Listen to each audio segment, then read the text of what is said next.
Dante, ano ba yung ine-expect nila mamaya at tingin ba nila ay overwhelming yung magiging suporta ng mga kongresista para ma-impeach si VP Sara?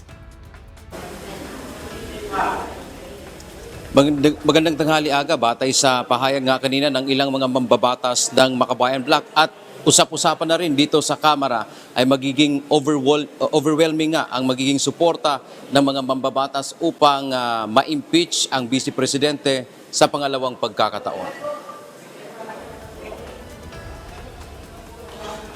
Muli nagtipon-tipon sa gate ng House of Representatives ang ilang grupo kanina, ilang oras bago ang inaasahang pagtalakay at pagboto sa Articles of Impeachment laban kay Vice President Sara Duterte mamayang hapon. Sinamahan sila ng mga mambabatas mula sa Makabayan Bloc na sina Representatives Percy Sendanya, Rene Co, Sara Ilago at Antonio Tino.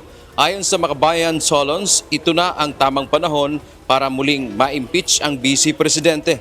Mabigat nila ang ebidensya laban sa bise, kabilang na ang bribery o panunuhol at hindi maipaliwanag na yaman.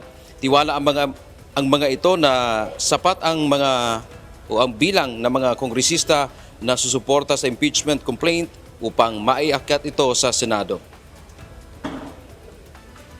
Today, we're going to impeach her once more. And this time, we are confident that we will not only get the overwhelming majority, we have a strong set of evidence that backs this impeachment complaint. Kampante rin ang mga ito na aakto kaagad ang Senado oras na naitransmit sa kanila ang Articles of Impeachment. Hindi nila makakaapekto rito ang pinakabagong desisyon ng Korte Suprema na ang terminong forthwith ay within a reasonable time na maaaring ito ay maikli o mahaba.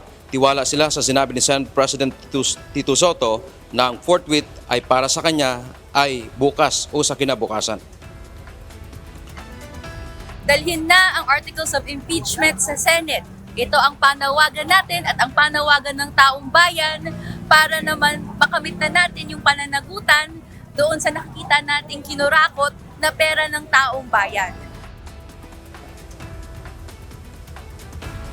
Aga kung sakaling ang tuluyang ma-impeach ang Vice Presidente at maiakyat sa Senado ang Articles of Impeachment, ang bola ngayon ay nasa Senado na kung saan magkakaroon ng full-blown trial o paglilitis dito sa Senado kung saan ang House of Representatives ang siyang magiging prosecutor dito sa kaso at ang mga huwes naman ay ang mga senador o mga mambabatas sa mataas na kupulungan ng Kongreso. Yan mo na ating update mula dito sa House of Representatives. Balik sa iyo, Aga. Maraming salamat, Dante Amento.